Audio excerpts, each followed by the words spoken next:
Cette semaine, on entre dans la bulle de Alice Morel-Michaud. Bonjour tout le monde! Bienvenue dans La Bulle, un podcast de Tel Jeune où à chaque semaine, on reçoit un invité avec une thématique et cette thématique est décidée par nul autre qu'un des membres du comité Tel Jeune, dont je suis le parrain. Je me plug, c'est comme ça. Mais je m'appelle David Bocage et j'ai avec moi la co-animatrice de l'épisode d'aujourd'hui, Alice. Salut! Comment ça va, Alice? Ça va, toi? C'est bonne humeur? Ben oui, super. Good. Alice, tout d'abord, tu peux te présenter pour nos auditeurs. Ouais, ben je m'appelle Alice, j'ai 16 ans, puis je suis en secondaire 5 dans un programme particulier de musique. Ouais. Et Alice, j'aimerais ça que tu nous présentes, en fait, d'une part, la thématique et l'invité qui est relié. Donc, je te laisse aller parce que c'est quand même proche de toi. Ben moi, je fais de l'anxiété depuis mon début de secondaire, depuis fin primaire, début secondaire, puis j'avais beaucoup entendu parler de mon invité là-dessus. Mm-hmm. Donc, pour ça, j'ai choisi de choisir Alice Morel-Michaud. Woo! Bonjour! Welcome dans la bulle! Salut! Hello. Merci de me recevoir. Ça me fait plaisir. Ça nous fait plaisir. Oui, ça me fait plaisir. J'ai tout pris ça. Non, ça nous fait plaisir. Ouais. C'est ça. Donc, on va commencer par le début, mais on va parler, on va venir, pour ceux qui, c'est la première fois qu'ils écoutent le podcast, on commence par parler de l'adolescence de l'invité. On va venir à la thématique un petit peu plus précisément plus tard. Mais je veux tout d'abord parler, puis là, évidemment, tu sautes dans la conversation quand tu veux, hein, Alice? Oui. Et là, je vais dire Alice. Ça va être, pour ceux qui ont juste le podcast à l'audio, c'est ça. Bon, je vais te dire, c'est dans le ton. Petit ding-ding. Ouais. Ça, c'est la manière que je vais dire Alice. C'est une, puis Alice. Non, c'est pas vrai. Mais non, on va commencer par parler de toi, l'adolescence, tu sais, parce que t'es comme... En même temps, c'est pas si loin non plus de toi. C'est pas... T'as quel âge? J'ai 23 ans. 23 ans. Fait que c'est comme très loin et très proche en même temps. C'est spécial. Sens-tu que t'as du recul ou pas du tout sur l'adolescence? Non, j'ai du recul, mais tu sais, je vois quand même que je vis encore avec certaines affaires que je traîne de l'adolescence. Tu sais, j'ai pas assez de recul pour être comme... les belles années. Tu sais, je suis plus comme... Est-ce que c'était des belles années? Ou pas, peut-être aussi. Assez difficile, mon adolescence, en raison de mes troubles de santé mentale. Ça a été comme là que tout s'est révélé au grand jour. Fait que, quand même difficile, mais tu sais, je veux dire, je garde plein de beaux souvenirs là, aussi. C'est comme, mais je pense que ça, c'est propre à l'adolescence, hein, des montagnes russes et bien des affaires le fun, bien des affaires pas le fun. Mais...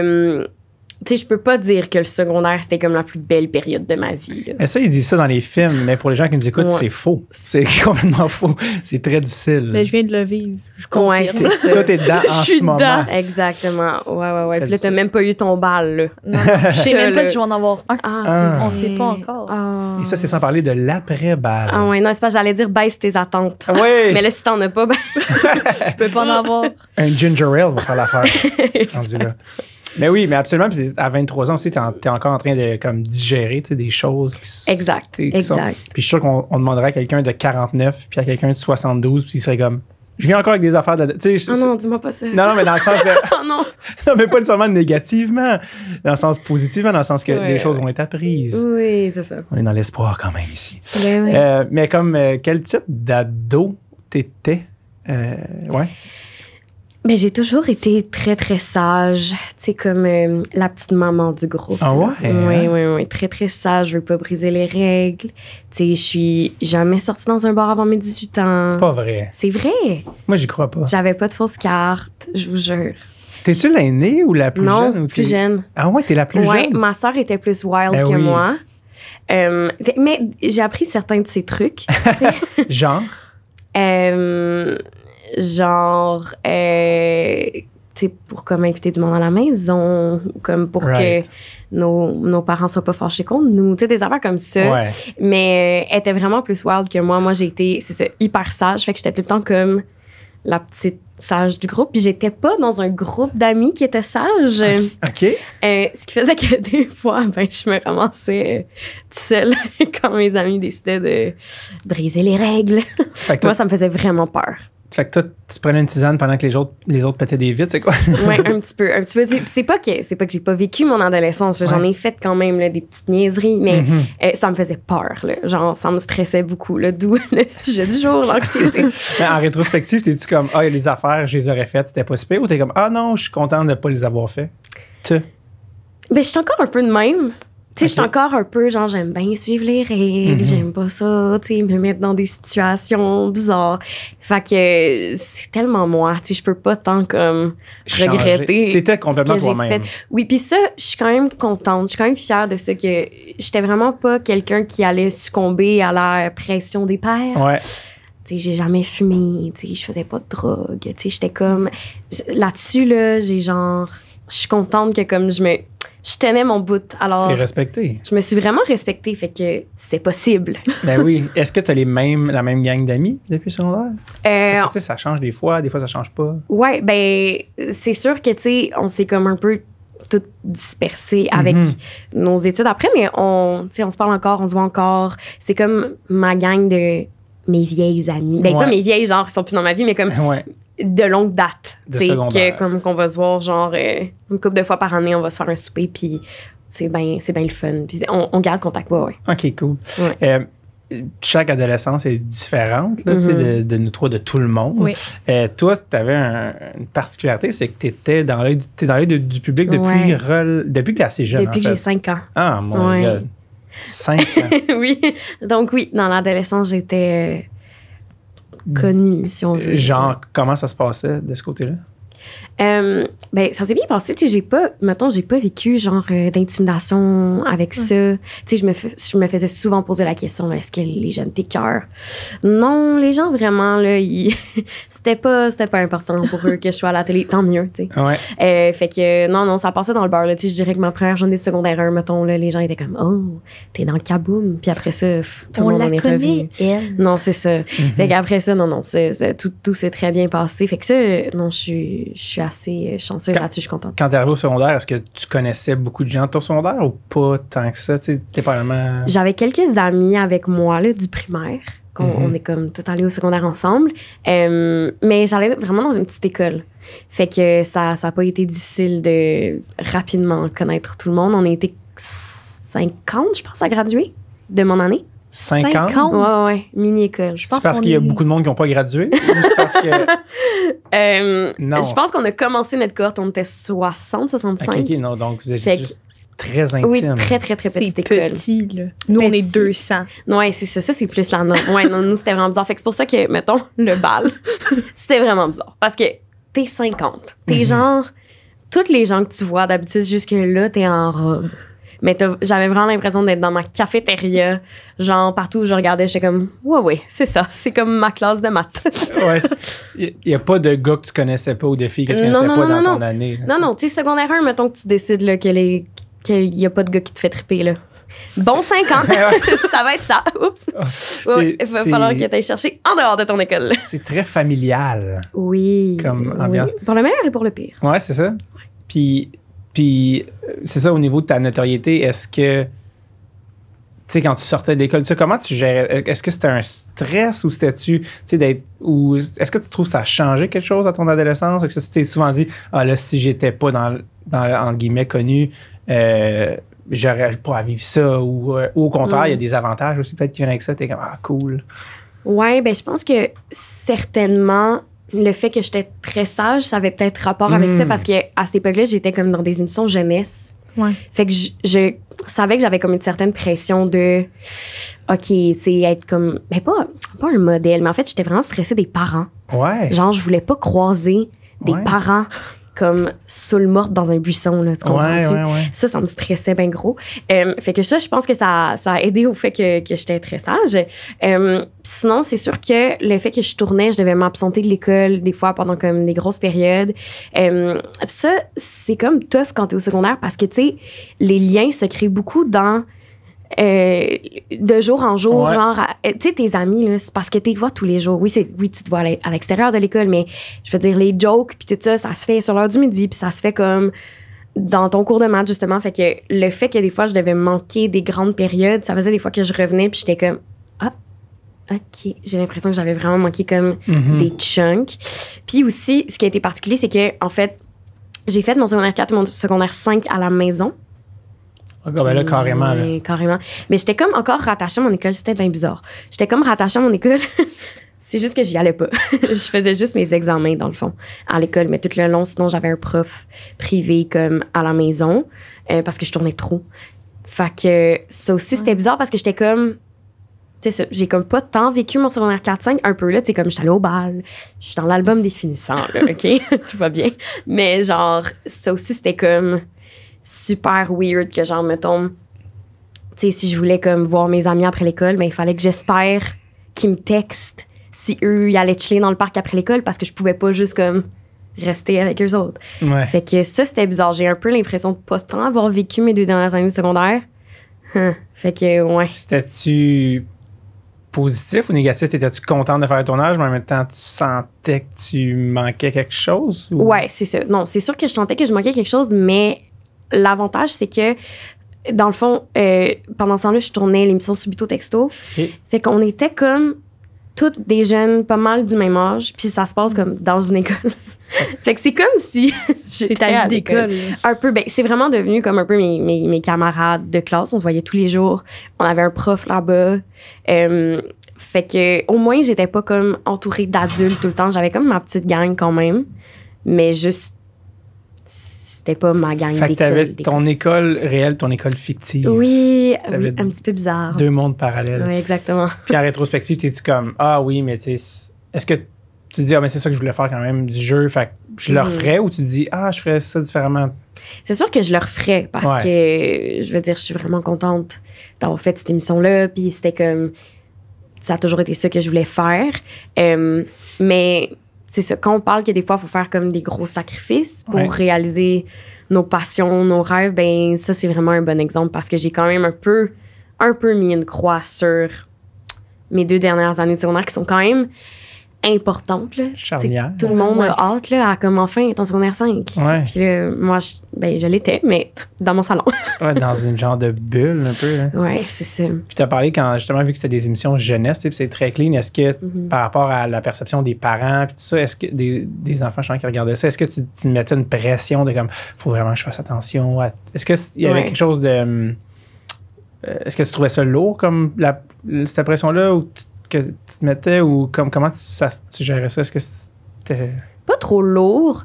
Mais c'est sûr que c'est une considération que, mettons, moi, que mes amis n'avaient pas. Tu sais, si, mettons, comme mes amis mettaient des photos, j'étais comme, ah, tag-moi pas dedans, pas cette photo-là. Tu sais, des trucs comme ça. Ouais. Mais sinon, encore une fois, je pense que c'est une question de personnalité. Ouais. J'étais quand même de même à la base de genre que j'allais pas me mettre sur Instagram, genre en bikini à 15 ans, tu sais, comme quand même. Mais reste que, je pense que mon stress est plus arrivé une fois que j'ai eu comme 18 ans, puis que là, j'étais majeure, mais que dans Subito Texto, je jouais encore une fille de genre 14 ans. Ouais. Là, j'étais comme, oh non, les gens, ils pensent que j'ai 14 ans. Ouais. S'ils me voient dans un bar, qu'est-ce qu'ils vont penser? Que t'as des bonnes fausses cartes. Mais... c'est ça. Fait que ça, c'était tu n'avais pas, je répète que tu n'avais pas. Non, ne faites pas ça. Ouais, c'est ça. Fait que ça, c'était comme plus mon stress. Quand enfin j'ai eu 18 ans, j'étais genre, il faut que les gens soient au courant que je suis majeure. Ouais. C'est tough des fois que les âges aussi, on a l'air des fois soit beaucoup plus jeune que notre âge, beaucoup plus vieux, mais dans un contexte d'œil public. Bref. Ouais. Je trouve que la table est bien mise sur ta personnalité pour qu'on plonge dans la thématique tant attendue. J'ai nommé l'anxiété et je vais commencer avec le début du début. Alice, peux-tu nous conter, Alice Morel-Michaud? Et on viendra à l'autre, Alice, dans un instant, mais pourrais-tu nous conter la première fois que tu as fait une crise d'anxiété? Comment ça s'est passé? Où tu étais? Avec quel âge? Oui, en fait, c'est assez particulier parce que vers l'âge de comme 13-14 ans, j'ai fait une dépression. OK. Puis c'est après ça que j'ai commencé à faire beaucoup d'anxiété. C'était comme un peu les restants de ma dépression, si on veut. Comme quoi, on peut toujours faire de quoi avec des restants. Exactement. C'est ça.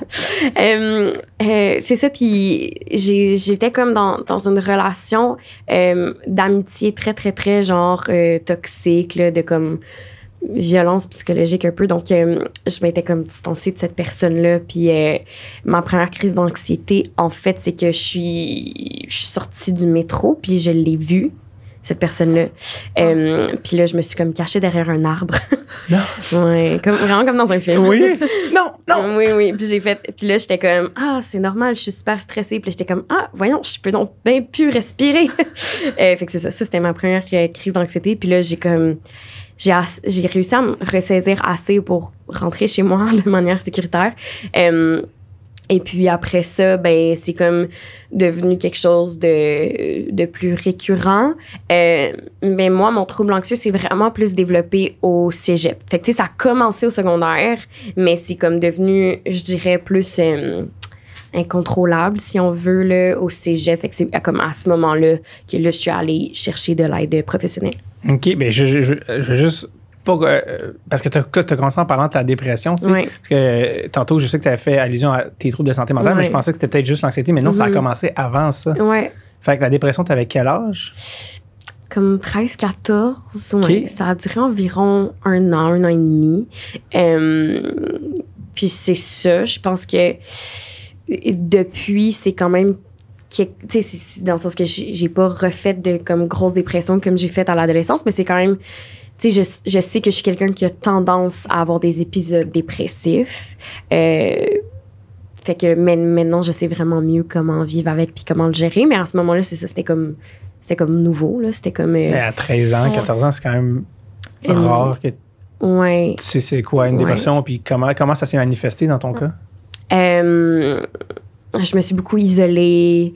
J'étais très comme... triste et beaucoup de colère. Et j'ai vraiment fait ce qu'il me faut pas faire. C'est-à-dire que j'en ai pas parlé à personne. J'ai vraiment vécu ça seule. Je pense que c'est ça. J'avais comme peur de ce qui pouvait arriver si j'en parlais, mettons, à mes parents ou à comme d'autres adultes. J'avais peur que ça... Je sais pas, que, mettons, ils m'empêchent de faire mes tournages. Ouais, comment il allait te voir. Ouais, comment il allait me voir.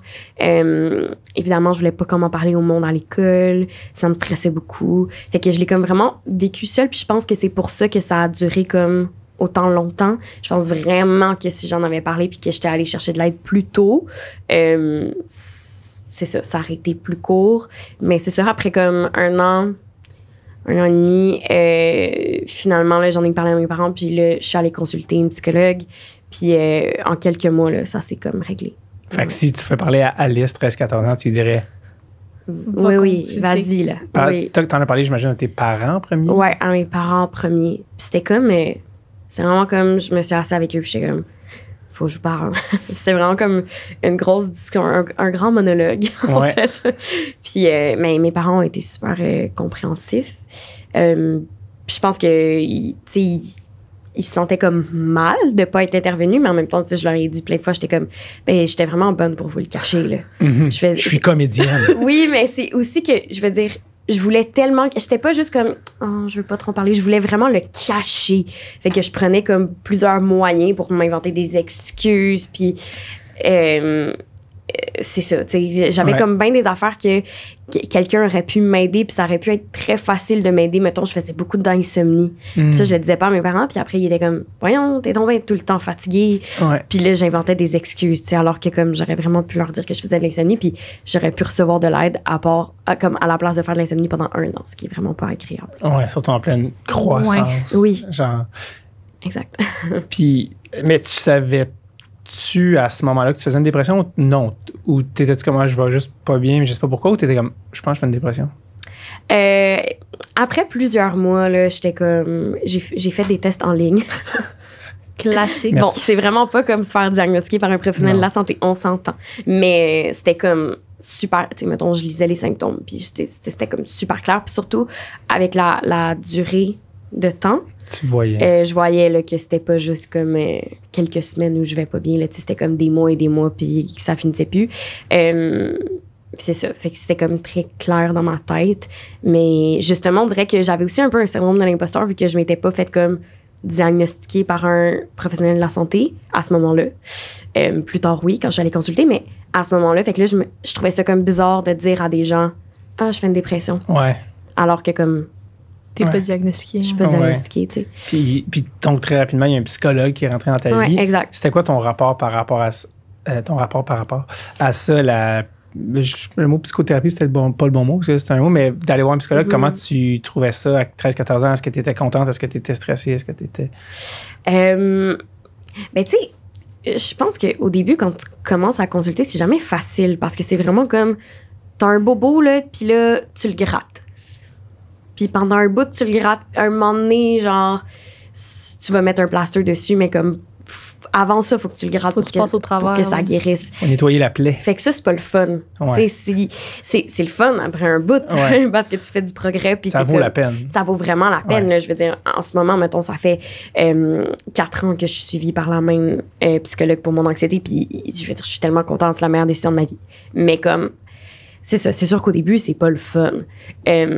Mais tu sais, rapidement, j'ai quand même senti que j'étais comme fière de moi, je faisais du progrès. Puis ça a rendu aussi que c'était plus facile d'en parler avec d'autres gens que juste comme, mettons, cette madame-là. Tu sais, je pouvais plus en parler avec mes parents, avec mes amis. J'avais aussi comme des mots sur qu'est-ce que je vivais. Justement, c'est là qu'elle a dit genre, je pense que tu fais aussi de l'anxiété, puis je pense que tu as vécu telle affaire, puis que ça valide aussi vraiment ce que tu vis, parce que je pense que quand tu es toute seule, puis tu es dans ta tête, oui, tu sais ce que tu vis, mais tu te poses aussi des questions sur comme, ben là, je vis-tu vraiment ça pour de vrai? Ouais. Est-ce que c'est moi qui m'invente ces affaires-là? Fait que c'est ça, d'avoir comme un adulte qui fait juste écouter, puis comme, oui, c'est ça que tu vis, puis c'est pas facile, puis blablabla. C'était très validant parce que je pense que on a souvent tendance à comme un peu diminuer ce que les adolescents vivent parce que c'est des ados. Tu sais, avoir l'impression que comme, c'est normal, l'adolescence, t'as plein d'émotions, puis tu vis plein d'affaires. Mais des affaires tough que tu vis quand t'as 15 ans, là, c'est des affaires tough pareil. Là. C'est pas parce que t'as 15 ans que c'est moins important, que c'est moins genre... que ça vaut moins la peine, c'est ça, de le régler, d'en parler, puis de porter une attention particulière à ça. Surtout parce que c'est des affaires qui peuvent te suivre pendant longtemps, j'ai l'impression. Mais moi, je sentais beaucoup ça quand j'étais ado. Je sais pas si toi, tu te sens comme ça, mais que, mettons, les adultes autour de moi, souvent, il y avait un peu le réflexe de, comme, rouler leurs yeux, puis comme, ben oui, des ados, c'est donc bien dramatique. Puis, tu sais, c'est, ben oui, les chicanes d'ados, puis les peines d'amour, puis les affaires, mais... Quand tu vis des affaires, c'est réel, là, puis ça peut être grave, tu sais, fait qu'il faut quand même... c'est ça, c'est pour ça que je pense que c'est important d'en parler, puis d'avoir les bonnes personnes aussi, d'aller chercher de l'aide pour pas justement se faire dire que t'es juste un ado. Est-ce que tu sens ça, toi, Alice? Ouais, mais je pense que c'est encore pire qu'on est une fille, parce que je me fais souvent dire « Oui, mais attends, t'es peut-être syndrome prémenstruel. » Ouais. Ben non, là, c'est juste que je ne vais pas bien. Exact. C'est beaucoup de ça, là. Absolument. On parlait tantôt des psychologues. Parce que aussi, ça, c'est une affaire que je pense que les gens devraient savoir, mais tu sais, ça se peut aussi que ta psychologue, tu la trouves pas du premier coup. Ouais. Tu sais, là, tu dis que tu es avec la même depuis 4 ans, mais peut-être, t'en as probablement, où tout le monde passe par peut-être en essayer une plusieurs. Tu sais, j'ai un ami qui avait une comparaison que j'aimais, il disait c'est comme trouver un psychologue, c'est comme trouver un coiffeur. Comme, ça se peut, il faut que tu l'essayes, ça se peut que ça marche, ça se peut que ça marche pas. Tu vas me dire les conséquences vont être différentes. Bon, regarde, possible. Mais souvent, tu as des références, tu as un ami qui va te dire, moi, j'utilise. Je ne sais pas utiliser, c'est le bon mot, mais je vois telle personne, puis des fois, tu es comme, oui, mais c'est la bonne personne, c'est pas la bonne personne pour moi. Donc, tu sais, il ne faut pas avoir peur de faire. Parce que souvent, les gens vont aller voir un ou une psychologue, vont être comme, ça marche pas. Non, faut pas abandonner. Exact. Puis c'est inconfortable aussi. Hein. Tu sais, oui, une fois que tu trouves la bonne personne, la personne va te rendre à l'aise, mais c'est bien normal que quand tu arrives dans ta première rencontre avec un inconnu, puis quelqu'un est comme, bon, ben, raconte-moi ta vie. Je suis pas super bien, là, en ce moment. Mais, tu sais, c'est ça. Fait que c'est pour ça que oui, c'est important. Puis, justement, mettons, en ce moment, je vois pas la même psy que je voyais quand j'étais ado. Parce que, voilà, c'était peut-être pas le meilleur fit pour moi, tu sais. Je m'en suis rendu compte. Fait que maintenant, j'ai trouvé comme la bonne. Et mon Dieu, on dirait que je parle de ma partenaire de vie. J'ai trouvé la bonne. Ça fait 4 ans, on est super bien ensemble. C'est le bon fit. De santé mentale, oui. Exactement. Ce qui n'est pas un fit banal, quand même. Mais non. Dans le rôle que ça occupe dans ta santé, ton bien-être. C'est ça pour dire, s'il y a des gens qui nous écoutent, ne désespérez pas après une rencontre avec un psychologue. il faut... il y a même un site qui est des psychologues qui est très bien répertorié, des psychologues du Québec, selon... si ça soit géographique, selon leur spécialité. Donc, allez checker ça, informez-vous, mais ça vaut vraiment la peine. Vraiment, oui. Puis, si vous parlez souvent à des amis, des proches, vous allez vous rendre compte qu'il y a beaucoup plus de gens que vous connaissez, voient des psychologues, puis des fois. C'est fou. Ouais, ça m'est arrivé justement un moment donné, comme j'étais avec des collègues de travail, justement, d'autres comédiens, puis il y a quelqu'un qui commence à dire... je pense qu'on faisait des plans pour comme se voir la semaine d'après, puis quelqu'un dit comme « Ah, le mardi, je peux pas, je vois ma psy. » Puis j'étais comme « Puis l'autre personne...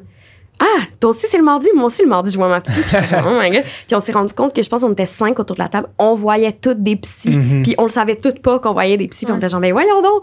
OK, mais oui, c'est ça. C'est normal.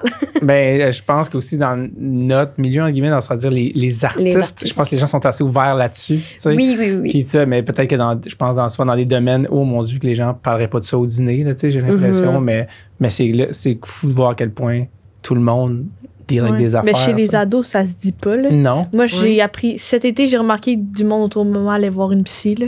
Sinon, mes amis sont comme... Non, moi, je vais pas en voir. Puis là, tu fais... Ah, mais je peux pas finalement telle journée. Puis OK, pourquoi? Ah, pas de tes affaires.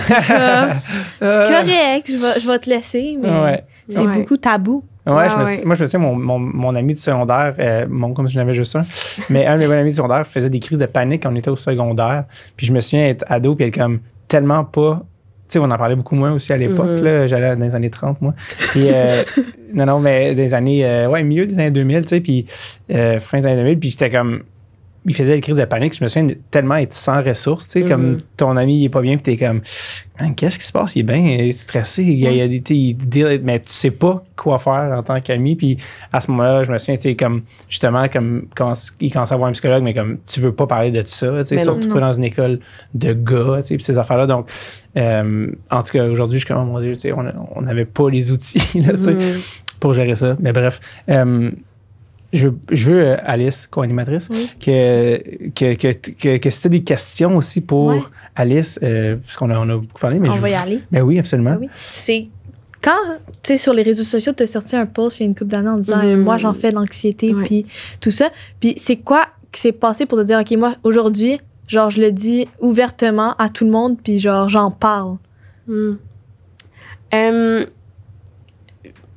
Je pense que ça faisait partie de comme un peu toute ma vie. C'était aussi le moment où genre je devenais vraiment plus à l'aise à en parler ouvertement aux gens. Tu sais, comme, je veux dire, les gens très, très proches de moi le savaient, mais là que je devenais plus à l'aise à en parler, mettons, sur mon milieu de travail ou comme, peu importe. Puis, je sais pas, j'ai toujours essayé d'être comme le plus transparente possible sur les réseaux sociaux. Évidemment, genre, je montre pas toute ma vie, mais comme, j'ai jamais voulu montrer quelque chose qui était fake parce que je sais comment moi, je me sens quand je regarde Instagram puis que j'ai l'impression que comme les gens sont tellement parfaits puis ont tellement une belle vie, ça me fait pas sentir bien. Fait que je veux jamais que comme quelqu'un regarde mettons, mon Instagram puis se sente comme ça par rapport à moi parce que je suis comme, oh mon Dieu, s'il savait.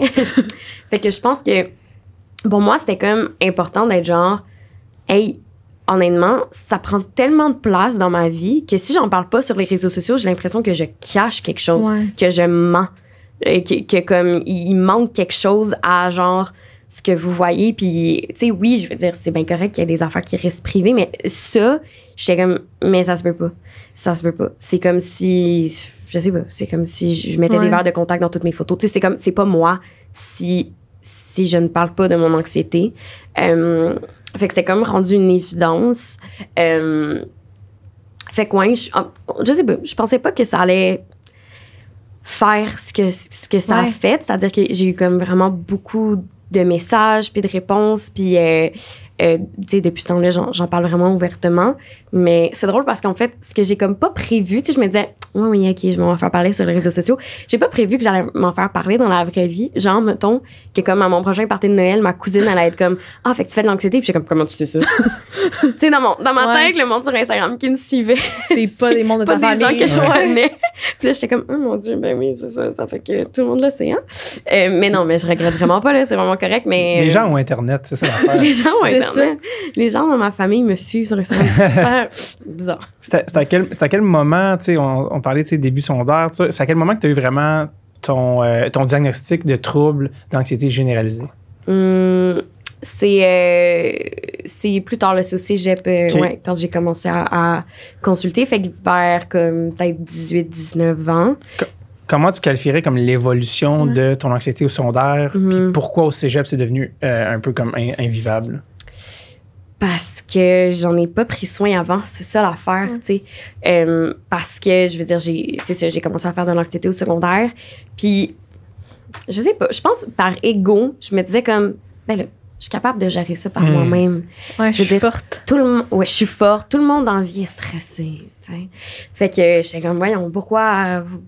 Puis là, plus ça augmentait mon niveau d'anxiété, c'était comme une espèce de mission que j'avais de comme, je sais pas, je pense que aussi, à cause que j'avais déjà consulté, j'étais un peu comme, je trouvais ça comme une faiblesse de retourner consulter. Comme si j'avais pas réussi ma thérapie. Si t'avais pas réglé totalement. Exactement. Alors que là, c'était comme un autre problème un peu. Je veux dire, ça part de la même affaire, mais c'est pas la même chose. C'est d'autres symptômes, c'est d'autres manières de le gérer. C'est ça, fait que je pense que j'avais comme une espèce de... Non, c'est pas vrai là, que je vais retourner consulter. Là. Je veux dire, je suis capable de me gérer moi-même. Et là, c'est ça, avec le temps, ben, ça a comme augmenté. Ça a pris de plus en plus de place parce que je prenais pas le temps de développer des trucs. Je prenais pas le temps... Tu sais, j'essayais un peu de comme tasser ça. Puis les fois que ça arrivait, les fois que je faisais des crises de panique, je me disais comme... OK, ben là, il faut juste plus que ça arrive. sans prendre vraiment de moyens, en me disant comme, bon, ben là, c'était ma dernière, on fait tout ça. J'étais assez tannée. Si c'était le même, ça serait tellement simple. Ça serait pratique. Tu as touché à un point que je trouve vraiment intéressant, puis je pense qu'il pour beaucoup de gens aussi qui ne comprennent pas vraiment l'anxiété d'un point extérieur, tu as dit, à un moment donné, tu as dit, mais tout le monde est stressé. Tu sais. Et où la ligne entre le stress puis l'anxiété? C'est quoi la différence quand tu dis, non, là, je suis stressé parce qu'il y a telle affaire, c'est normal, mais où des moments où tu fais, non, là, c'est de l'anxiété. Là, c'est de l'anxiété. Comment tu différencies les deux? Ben, le stress, c'est super normal et c'est sain. Il faut qu'on soit stressé dans la vie. Là, c'est notre corps qui nous protège. Puis, c'est normal pour plein de situations stressantes, comme des examens, c'est stressant. Tu sais, mettons des compétitions de sport, ça peut être stressant. Tu sais, une première date, c'est stressant. Tu sais, des trucs comme ça. Mais l'anxiété, c'est quand ça prend de la place de manière démesurée pour des situations qui ne sont pas nécessairement typiquement stressantes. Puis c'est quand ça c'est vraiment ça devient un sentiment de détresse un peu, là, que tu ne peux plus vivre. Ben, pas que tu peux plus vivre, mais dans le sens que ça t'empêche de faire ta journée normalement, ça t'empêche d'aller à des endroits, ça t'empêche, ça prend vraiment comme une grande place dans ton quotidien. Puis pas juste quand tu fais un examen, mais comme dans plein de situations. Puis c'est quoi les signes, les symptômes qui se manifestaient comme physiquement, psychologiquement, quand tu étais comme vraiment en anxiété insupportable? Comment ça se traduisait? Ben moi, souvent, mon corps est comme hyper tendu. Tu sais, je vais comme shaker ma jambe. La classique jambe. La classique jambe shake. Tu sais, je vais avoir la gorge serrée. Souvent, que j'ai l'impression que c'est comme... Faut comme plus que je me rappelle de respirer. Sinon, des fois, je vais être comme, oh mon Dieu, ça fait donc bien longtemps que je vais pas respirer. Ouais, exact. Mais c'est ça, tu sais, comme le corps très tendu. Puis... ouais, je sais pas, toi. Ouais, mais dis moi, souvent, j'oublie de respirer. C'est mon cerveau. Exact. Je fais ta coup, je fais il faudrait que je respire. Parce que là, puis là, je respire pas. Puis là, part. Puis là, le hamster, il tourne dans ta tête. Là, puis là, crise d'anxiété, crise de panique. Puis là, OK, là, il faut qu'on gère après. Là. Exact. Ouais. Vous avez aussi un autre point commun, parce que, tu sais, toi, je pense que tu en as souvent parlé, mais tu as 2 types d'anxiété qui ont été diagnostiqués. Se peut-tu? Oui, je fais de l'anxiété généralisée, mais je fais beaucoup d'anxiété de performance. Ouais, moi, c'est ça que je fais. Anxiété de performance. Exact. J'ai le goût de vous entendre là-dessus. Cool! Parlons maintenant de biscuits. Non! On est dedans. Ouais. Oui, l'anxiété, ben, commençons par Alice. Je l'appelle Alice, co-animatrice. Alice invitée. Ouais. Mais oui, Alice, adolescente en ce moment. Comment ça s'est manifesté, toi? Puis... Tu sais, depuis que je suis toute petite, je fais du soccer, je fais de la danse. Puis j'ai été très vite placée dans le soccer compétitif. Donc, je suis rentrée, je pense, j'étais avoir 7-8 ans. On m'a placée dans Élite. OK, on part des tournois. Je partais à Granby, j'allais dormir on allait dans un camping, toute la gang de filles ensemble. Il faut tout le temps. Puis j'étais goaler. Puis là, j'étais comme... si on perd la game, c'est parce que moi, j'ai mal gaulé. Mm-hmm. C'est pas parce que l'équipe, genre, j'ai pas eu de défense, la défense, ça m'a pas aidé. Non. T'es la goal, t'as laissé passer les buts, t'as perdu, ben c'est de ta faute. C'est de même, ça s'est créé, puis je pense que c'est là que ça a commencé. Puis après, je suis rentrée en programme de musique parce que je me suis blessée, donc je peux plus faire de sport. Puis en musique, quand je fais « là, j'ai raté mon solo », c'est sûr qu'on perd des points dans la compétition, c'est de ma faute. C'est tout le temps en disant genre « OK, mais si ça arrive, c'est parce que moi, j'ai mal fait. Tu dis pas « le groupe, tu sais, on aurait pu mieux performer en groupe. » Mais c'est ça. Tu te mets une pression là, très, très intense. C'est tout genre sur mes épaules à moi, puis t'es comme « On est une gang, là. On peut le gérer ensemble. » Mais non, là, c'est juste moi. Mais toi, Alice Invité, t'as un métier de performance, carrément, où c'est action. On n'a pas toute la journée. Il faudrait quand même pas faire 20 takes. Puis souvent, t'es pas nécessairement avec d'autres gens. Si c'est une scène, mettons que t'es tout seul, ça dépendra juste de toi. Tu sais, contrairement peut-être à une équipe, tout ça. Toi, c'était comment? Ouais, c'est sûr que c'est ça, depuis que je suis toute petite, on exige beaucoup de moi, si on veut. Tu sais, c'est comme des exigences d'adulte. Mais moi, c'est surtout avec l'école que ça s'est comme manifesté. Fait que, tu sais, c'était jamais assez, là. Je veux dire, je pouvais avoir un 100% puis j'étais pas satisfaite à ce point-là. Fait que c'est ça, mais, tu sais, c'est drôle parce que je t'entendais parler puis je me demandais, est-ce que des fois, ça fait que t'es comme paralysée, fait qu'à la place, tu fais rien? Ben souvent oui, mais tu sais, moi j'ai la chance de, dès que je rentre sur une scène, dès que je monte, vu que je fais de la danse tout petite, toute la pression, c'est là que je fais. Là, je suis à ma place, j'aime ça, mais dès que je sors, là, je fais OK, là, j'ai raté ça, oublie ça. Mais je vais, tu sais, quand j'étais goaler, je me souviens des fois, je fais OK, là, trop de pression, puis je bouge pas. Je me souviens, j'ai une partie particulière, ma mère, elle me dit genre, let's go, c'est ma fille. J'ai figé. J'ai figé, j'étais plus capable de bouger. Mais après, tu sais, j'ai continué, puis la game, elle s'est repassée, mais t'as quand même juste fait genre, il y a quelqu'un qui m'encourage, moi, maman, OK, on y va. Parce que vous avez comme un côté, tu as parlé de la scène, toi, tu as déjà mentionné que le seul endroit où tu te sens vraiment bien, c'est sur un plateau de tournage. Exact, alors que on pourrait s'imaginer, ben là, c'est le bout le plus stressant de ta journée, il faut que tu livres la marchandise, mais c'est l'inverse. Ouais, c'est vraiment spécial. Je pense que c'est ça. C'est la chose que j'aime faire. Fait que c'est comme là que je me sens bien. Fait que c'est plus... Moi aussi, c'est plus comme le avant ou le après qui va me stresser. Mais sinon, c'est ça, l'anxiété performance, c'est que ça peut aussi juste se manifester dans n'importe quel aspect de la vie. C'est plus classique, justement, dans comme les sports ou l'art ou peu importe, ou l'école. Mais... Je pense que quand tu fais ça, quand tu fais de l'anxiété performance, mettons, là, moi, c'est comme, ben, si je fais du lavage, faut que ça soit le meilleur lavage. Faut bien que je le plie. Puis, il faut, tu sais, après ça, je peux pas juste faire le lavage. Faut aussi que je lave ma toilette au complet. Parce que sinon, mon lavage, il a servi à rien. Tu sais, comme, fait que c'est de se mettre des exigences hyper élevées sur tout. Dans notre quotidien, dans la vie. Fait que c'est pour ça que ça devient très, très, très lourd. Et justement, ça peut être paralysant. Fait que moi, il y a des périodes quand je fais comme beaucoup d'anxiété où on dirait que je fais comme le contraire. Je ne fais absolument rien. Parce que c'est tellement difficile de toujours devoir être au top à 100% dans ma tête puis de répondre à ces exigences-là que je peux comme pas le faire à moitié là, dans ma tête, mettons. Fait que à la place, j'aime mieux comme absolument rien faire. Puis là, c'est là-dessus que ça fait plusieurs années que je travaille de, premièrement, ne pas me mettre des exigences autant élevées parce que c'est irréaliste, mais aussi de comme trouver une balance. Moi, c'est ça qui est le plus difficile dans ma vie, là, c'est avoir une balance entre comme tout faire ou rien faire. Comme pas de demi-mesure. Non, c'est ça. La zone grise, là, elle existe pas. C'est bien tough. C'est le combat d'une vie. Oui. Alice, je sais que tu as des questions pour Alice aussi sur les trucs. C'est ça, je m'en allais justement là. Nice. Bon. Mais tu sais, moi, j'ai trouvé rapidement, j'ai un bon entourage qui m'a donné plein de trucs parce que j'ai beaucoup d'amis qui en font de l'anxiété. Donc, eux, ils ont tous eu des trucs. Puis quand ils ont commencé de voir que moi, j'en faisais, ils m'ont tous bourré de trucs. Mais tu sais, c'est tout différent pour chacun, là, que là, le 3/4 des trucs, qui marchaient pas, là. Mais pour toi, c'est quoi les trucs que tu as trouvés vite, là?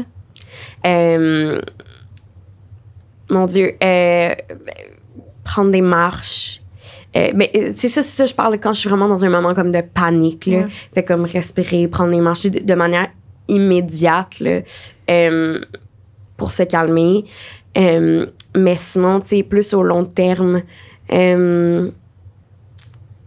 premièrement, ça n'a pas l'air d'être vraiment un truc, mais je pense que le plus important, là, c'est vraiment de l'accepter.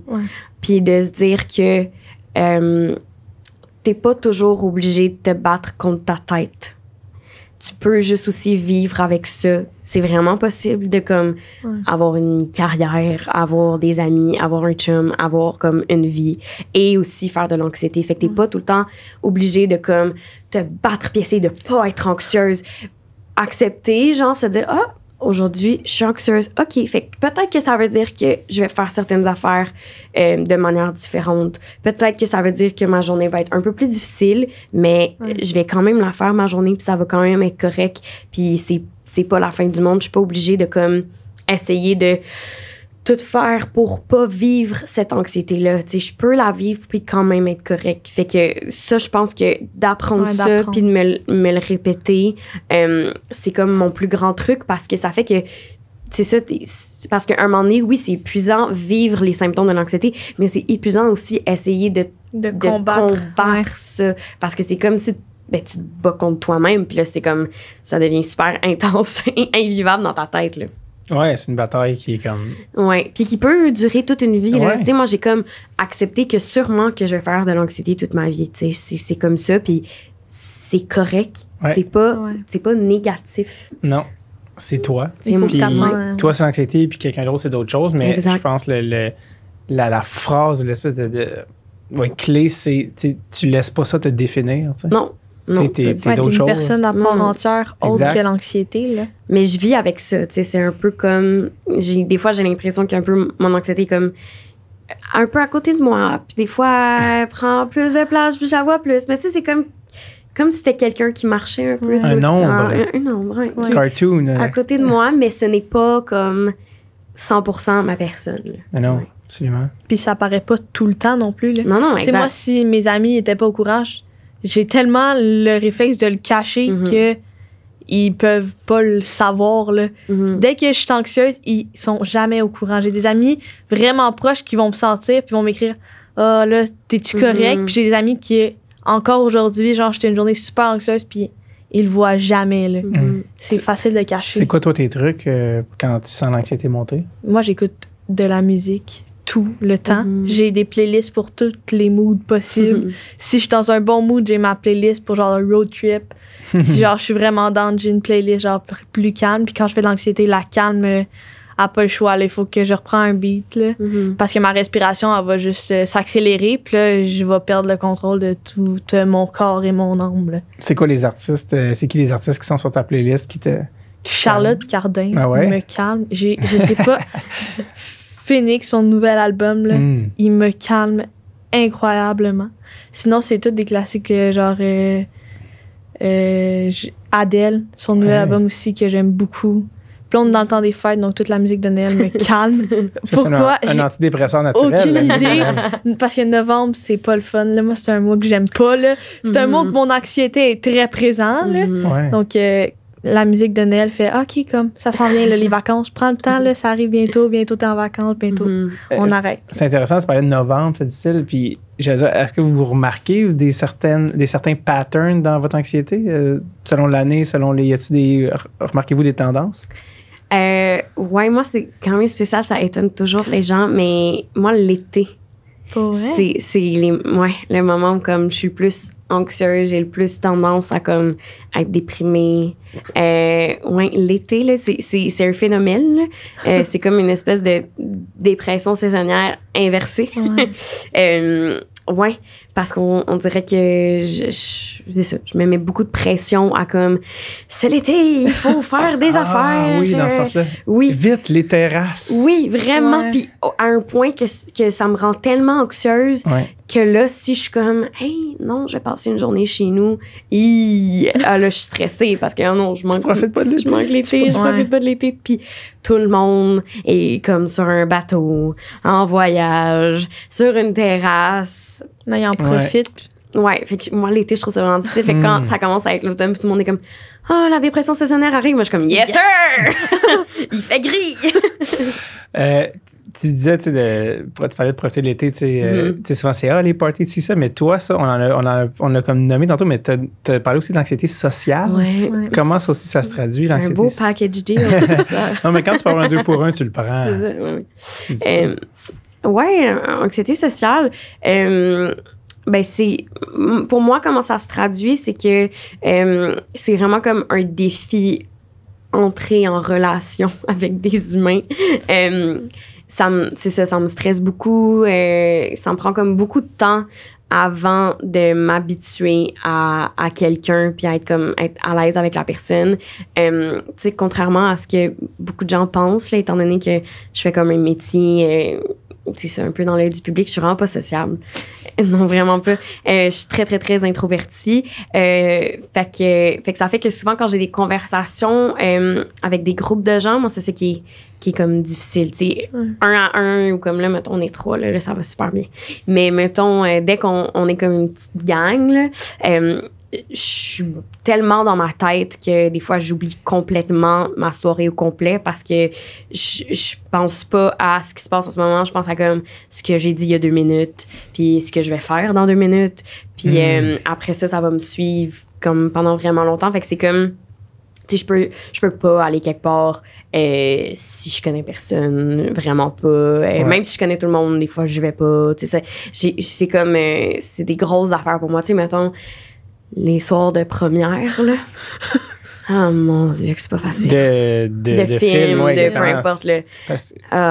C'est première parce que j'allais dire les soirs de date. Quand tu vas en date avec quelqu'un que tu connais pas, t'es-tu comme, non, je peux pas me mettre dans cette situation-là, c'est trop stressant. Mais je suis quand même chanceuse.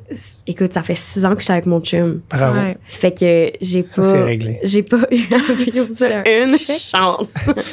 Ben, Mané, tu l'as rencontré quand même. Oui, je l'ai rencontré. Non, c'est vrai. Mais...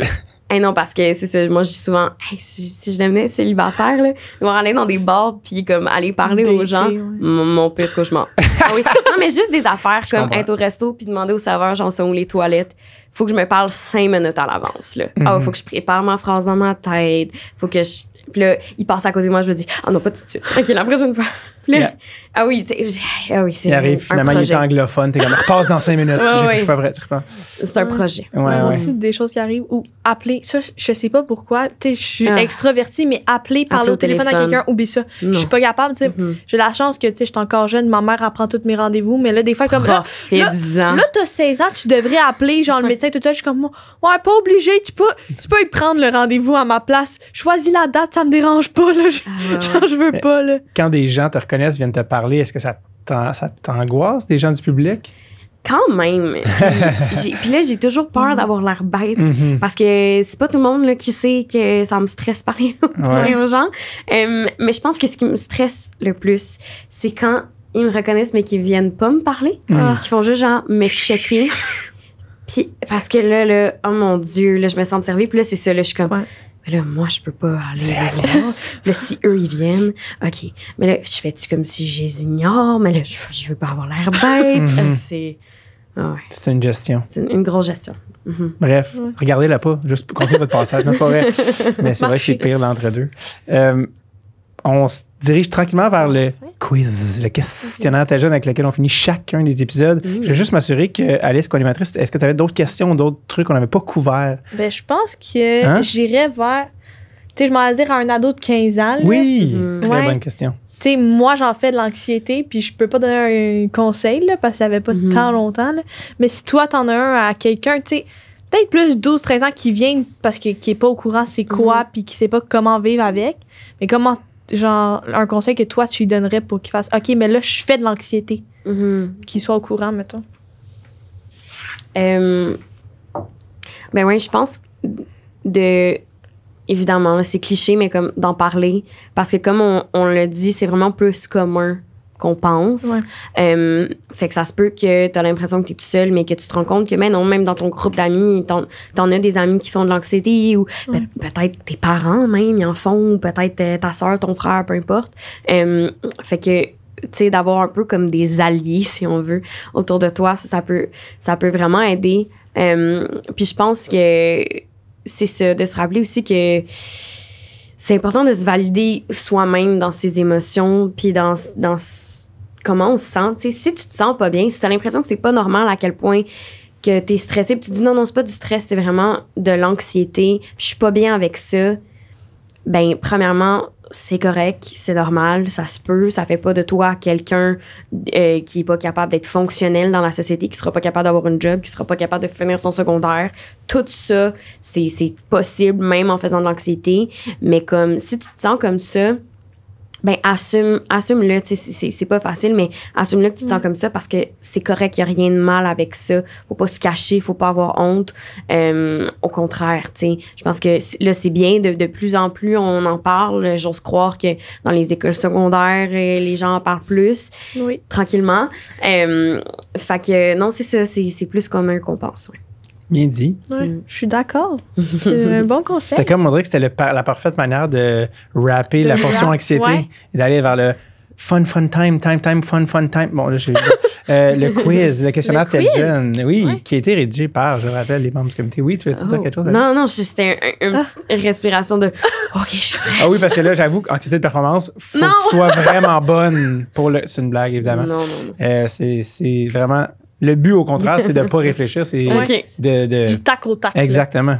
À toi, Alice. Quand tu étais ado, ta chambre, étais-tu bordélique ou super bien rangée?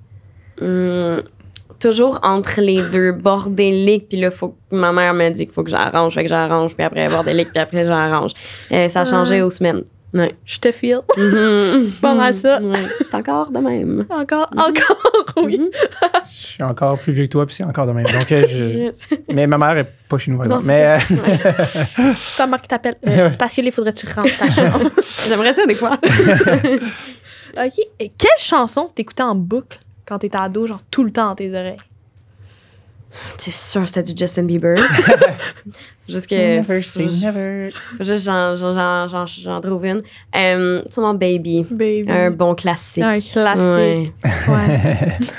Sinon, ton métier, ben, tu sais, on sait que t'étais actrice, là, mais, tu sais, est-ce que, admettons, tu faisais, je sais pas moi, Kaboom, puis tu t'es dit, je sais pas si plus tard, actrice, je vais continuer à faire ça, ou t'as toujours dit, je vais rester actrice, puis ça va être ça? Je me suis toujours dit que j'allais être comédienne. Ouais, c'était vraiment comme ma seule option. Ouais, t'as trouvé. J'étais à la bonne place. Ouais, tout le monde m'a toujours parlé d'un plan B, puis j'étais comme, plan quoi? non, je connais pas ça. C'est quoi un plan B? Ouais. Ton premier party, tu sais, tu disais que t'en faisais peut-être pas tant, là, mais t'en as sûrement eu un. Ouais. Écoute, mon premier party, c'était sur le Mont-Royal. C'était pas dans une maison. C'était comme... Oui, pardon. Pas la meilleure idée. C'était genre, on se réunit toutes à minuit au Mont-Royal. Puis on passe la nuit au Mont-Royal. Oh, ouais. Quelle mauvaise idée. Mais t'avais quel âge? 14, 15, genre. Oh, ouais. Ouais. Non, j'ai pas aimé ça. Non, j'ai détesté ça. Il n'y a pas de loup à Montréal. Non, c'était super pas le fun. Tu sais, il fait froid, là. Je veux dire, oui, t'es au mois de juillet, mais comme il fait froid. Un moment donné, ouais. Il est rendu tard. Non, faites pas ça. Rentrez chez vous, mon Dieu. Faites quoi? Un party dans un sous-sol. Oui. Ben, je pense que c'est quand même mieux. Sérieux, oui. Oui, parce que il y a des murs. Exact. Puis on les prend pour acquis. Au pire, tu tombes, tu prends pas le gazon. Ouais, c'est ça. Tu prends un plancher. Wow. Une phrase que tes parents te disaient, genre, tout le temps, qui te gossait, là. Ben, genre que j'étais tête de cochon. Mais ça, c'est vrai, là. Mais que je me souvenais sur tout, là. Mais pas nécessairement sur leur autorité parentale, mais juste en général, j'étais une bonne obstineuse. Je le suis encore. Un peu moins pire. Mais ils me disaient tout le temps, hey, tête de cochon. Est-ce que t'avais le goût, genre, tout le temps d'avoir raison? Ouais. Parce que moi, c'est de même, là. Genre, je m'obstine tout le temps. Mon père est comme, OK, là, c'est parce que tu sais que j'ai raison, là, arrête. Puis là, t'es comme, ouais, mais tu sais. OK. Sinon, t'es prof au secondaire. Tu sais, t'as pas tant eu de secondaire 4-5, là. Mais il disait quoi, toi? C'était-tu genre, je voudrais tout le temps des Alice ou genre des Alice dans ma classe, j'en veux vraiment pas? Non. J'étais quand même une bonne élève, mais je parlais tout le temps avec mes amis. Mais tu sais, comme... Mais c'était comme un peu toléré vu que j'étais une bonne élève. Puis que mes amis aussi avaient des bonnes notes. Fait que tu sais, comme... On était gossantes parce qu'on parlait. Mais tu sais, jamais que, mettons, j'allais comme déranger la classe. Et je veux dire, j'étais non, pas... c'est ça. Non. La clown. Non, vraiment pas. Lancer des effaces, ça n'a aucune chance. Et non, pire que ça. J'étais au primaire et au secondaire la personne super gossante qui faisait... Est-ce que tu étais le genre d'élève qui disait, parce que madame, on avait un devoir. Oui, malheureusement. Je suis tellement désolée. Non, mais je sais, c'est invivable, je le sais. Je suis plus de même. Mais oui, au secondaire, tu sais, c'est ça, c'était comme super important pour moi. Ah oui, j'étais la personne qui fait tout le temps sa main en classe. Oui, les règles, exact, là, tu comprends. Je sais, pareil. Bon, je dis pas, il manque un devoir qu'on n'a pas encore corrigé. Mais dès qu'on sort en dehors, là, je suis comme, OK, moi, faites vos conneries, je vous suis pas. Là. Ah ouais, non, vraiment pas. Ouais. Je sens que comme dans les jeux de société, t'es très à cheval sur les règles. Ah, mon Dieu, moi pas. Joue pas à la boulette avec moi. Oh non, c'est pas le fun. Il y a des règles, faut les suivre. J'adore. Sinon, ton premier French, un mot pour le décrire. Hey, attends. Hey, mon Dieu, pourquoi? Ça fait longtemps que j'ai pas pensé à ça, on dirait. Mon premier French. Comme c'est qui? Non, c'est sûr que tu sais exactement c'est qui. Oui. Dans mon sous-sol. Sous-sol est un excellent mot pour beaucoup de Classique. Puis là, tu disais que tu aimais beaucoup les règles, mais un bon coup, là. Genre, t'en as-tu fait un, là, comme un mauvais coup, là? Un bon mauvais coup. Un bon mauvais coup, là. Bon mauvais coup. Mais c'est sûr, j'en ai quand même fait un peu. Mais pour moi, c'était un mauvais coup, mais je me suis fait sortir d'une classe un moment donné. Oui, c'est dur à croire. Dans mon cours de maths en secondaire 3. Je vais quand même faire le devoir! C'était vraiment ça. Non, parce que mon prof, en tout cas, je trouvais qu'il y avait comme une règle dans le code de vie qui respectait pas.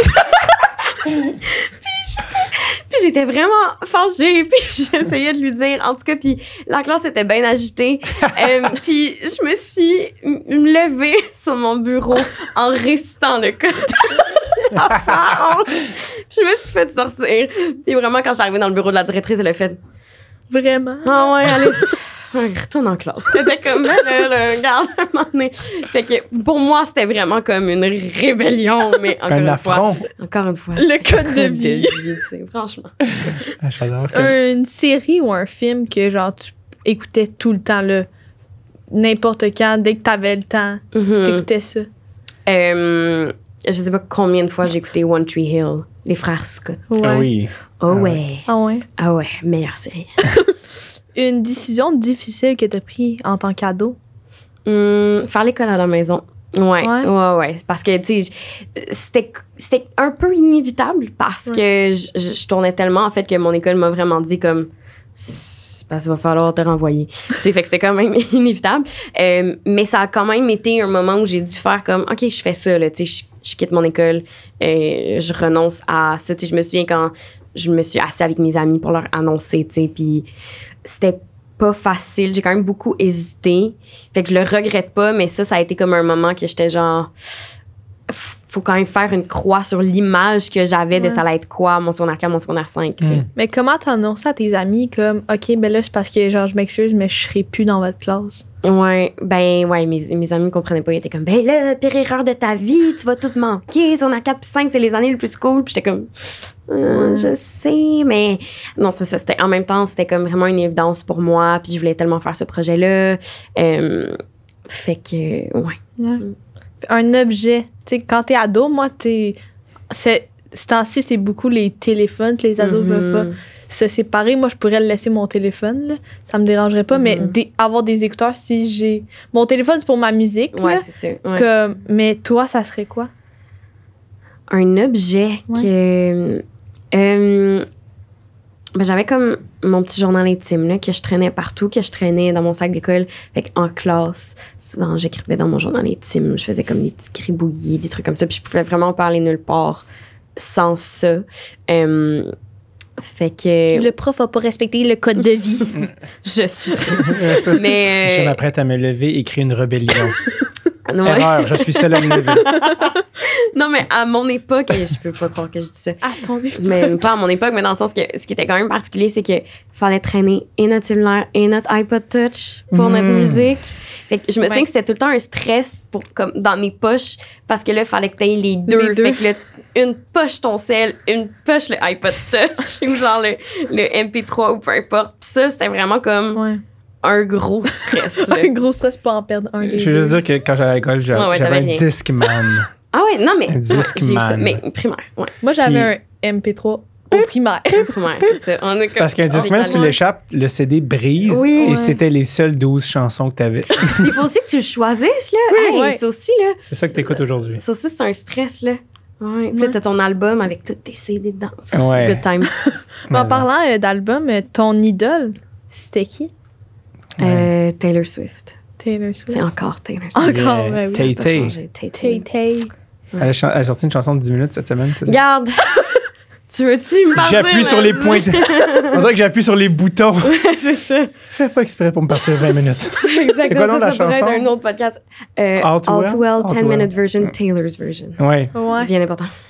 Bien important. Je vais pas t'assiner. Hein, j'écoute tous ces albums depuis le début, avant que dans le temps de Fearless. Oh my God! Ok, t'es un real? Ouais, puis c'est moi qui ai montré ça à mon père. Mon père capote Taylor Swift.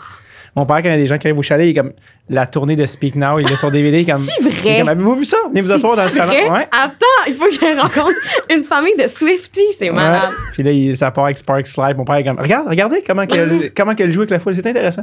Puis les gens sont comme, ouais, on peut aller souper. Ah mon Dieu, salue ton père. C'est drôle. Ouais, Wow. j'ai amené mon père voir Taylor Swift un jour. Sinon, je pense qu'on arrive bientôt à la fin, mais une chose qui te manque du secondaire ou du cégep, là? Chose qui me manque. Les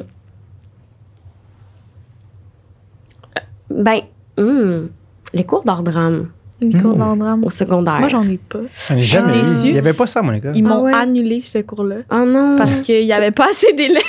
Ils ont dit, on va te mettre en sport. Ouais. Je pense que le mot art dramatique est pas vendeur, mais tu commences à dire le mot est moins le fun que le cours, je pense. Oui. Fait que je pense que les gens sont comme art drame, mais dans le fond, si ça serait le cours fun, le monde serait comme ouais, ça c'est vraiment. Tu vas aller en fun. Mais c'est vraiment ça. C'est peut-être sérieux. C'est peut-être parce que c'est ma passion, mais question de branding. Ah non, mais c'est trop le fun là. Tu sais, c'est comme je sais pas, j'ai l'impression que dans tous les autres cours, t'es sur ton bureau, t'écris des affaires. En art drame, c'est comme soyez-vous par terre, puis faites semblant que vous êtes un canard. Ouais. C'est juste drôle, c'est juste le fun. Puis, non, c'est ça, on montait des shows vraiment cool. T'sais, en tout cas, moi, c'était vraiment la meilleure partie de mon secondaire. Ouais. Wow. Ouais. Mais moi, on en avait au primaire, là. On a fait une comédie musicale. Nous, on a fait Fame en comédie musicale au primaire. Ah, c'est donc C'était incroyable. Je me souviens, j'ai fait ça ma 6e année, puis j'en ai plus jamais refait, puis je suis vraiment triste. Je me suis mis dans l'impro à la place. Ah, c'est bon, c'est impro à la place. Oui, mais je veux que tu saches qu'il est vraiment pas trop tard. Si tu veux en faire, je suis sûr qu'il y a moyen. C'est parce que je vais trouver. Je me souviens à 16-17 ans de dire il est trop tard pour telle affaire, puis aujourd'hui, réaliser non, il était vraiment pas trop tard. T'aurais dû y aller. Tu peux faire plein d'affaires. Mais je vais te laisser la dernière question. Tu veux que moi je pose la question? Parfait.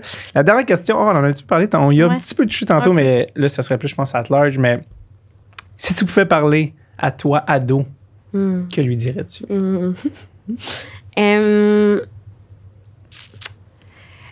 Que le secondaire, là, c'est vraiment juste une partie de ta vie, mais c'est pas toute ta vie.